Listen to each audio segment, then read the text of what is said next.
Hello, Dr. Flynn. This is Justin Liller, and this is my Android app presentation. Start off, I'll just go ahead and show you pretty much all I did. I read your section about, I think it's part 2 of the rubric that basically states the difference between creating a mobile app and then just having an app that runs the browser.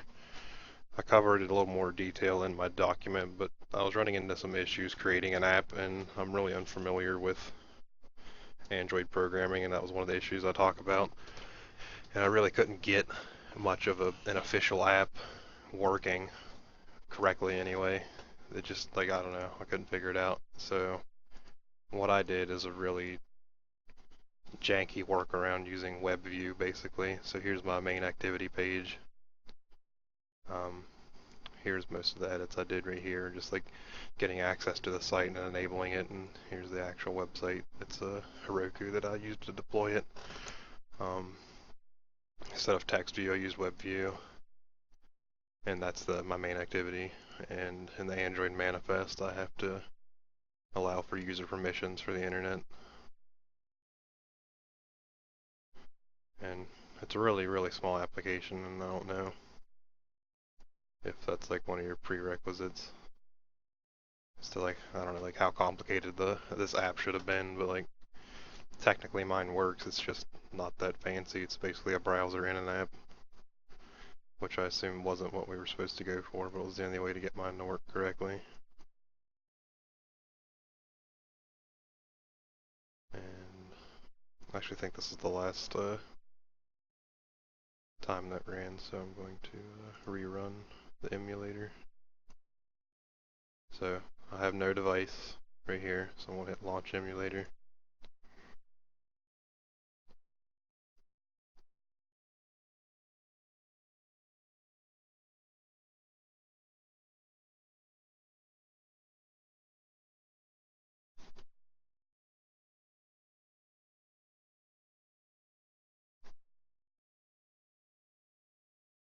Unfortunately on my computer, it seemed Genymotion ran at about the same speed as the built-in one, so I'll just go ahead and use the built-in emulator. Okay, so unlock the phone, and here comes my website. So a lot of the work that I put into this project was actually in my actual website with the responsive design. A lot of it was from the Hello World I did of the making the website mobile assignment we had about 2 or 3 weeks ago.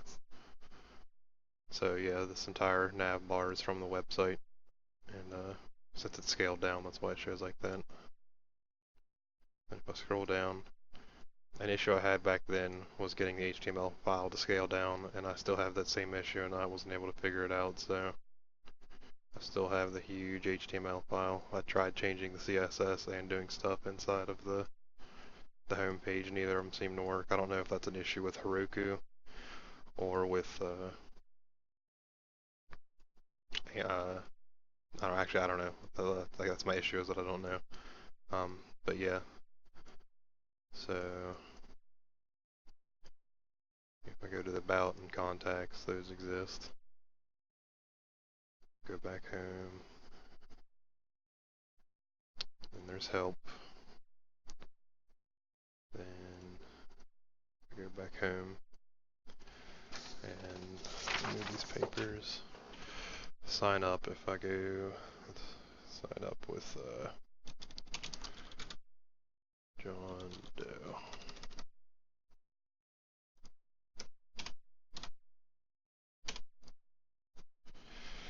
John at gmail.com. And I'll just make the password tester. And I think I'm going to run into an issue I had with the actual site right here.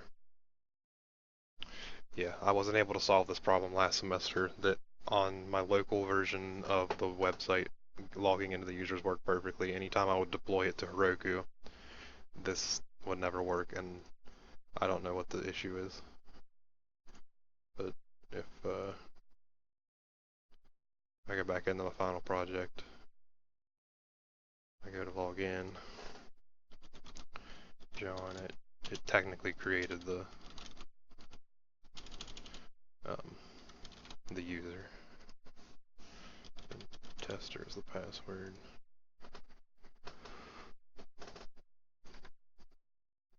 So yeah, it does log me in. It brings up the JavaScript, and it puts me on the user page. Okay. So here is where my database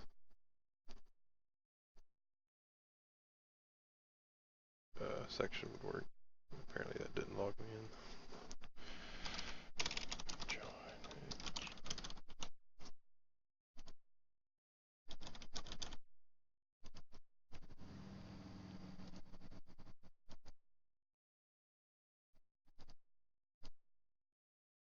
Okay. Apparently it logged in that time. I don't know what that was about. So maybe that's another potential issue. I'm not sure. Now when I'm logged in, it brings me to being able to access account features and users. So here's what I'll talk about. My database comes in. I have a database using SQLite that has users and micro blog posts or just general blog posts. These are my first one was my official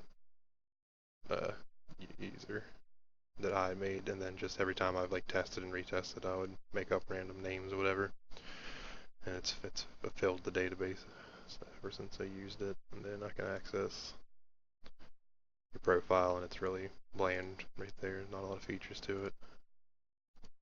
And then I can go to settings, and this is where you can update your password and stuff like that, save changes. And you can also change your avatar or your icon, whatever you want to call it. So if I go home, it should bring me to where my micro posts are. So if I want to just test,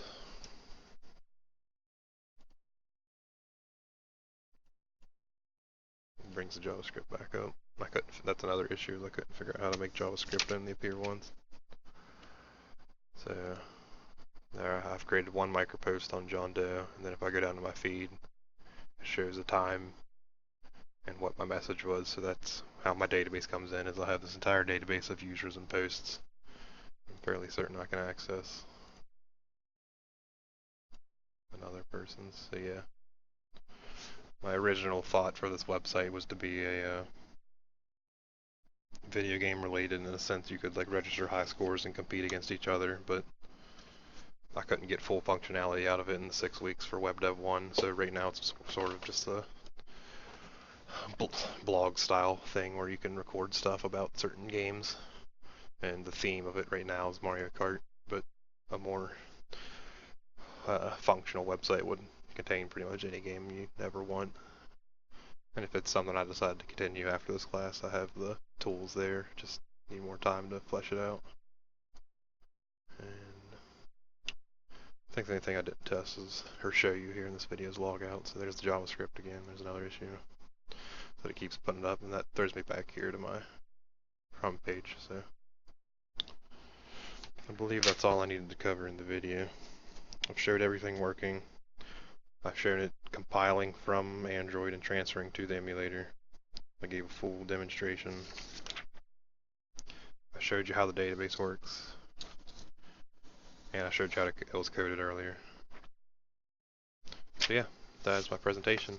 I wish it could have been better Android app-wise, and I hope it doesn't reflect too negatively on my grade, because it's really a cheesy way to kind of get this working.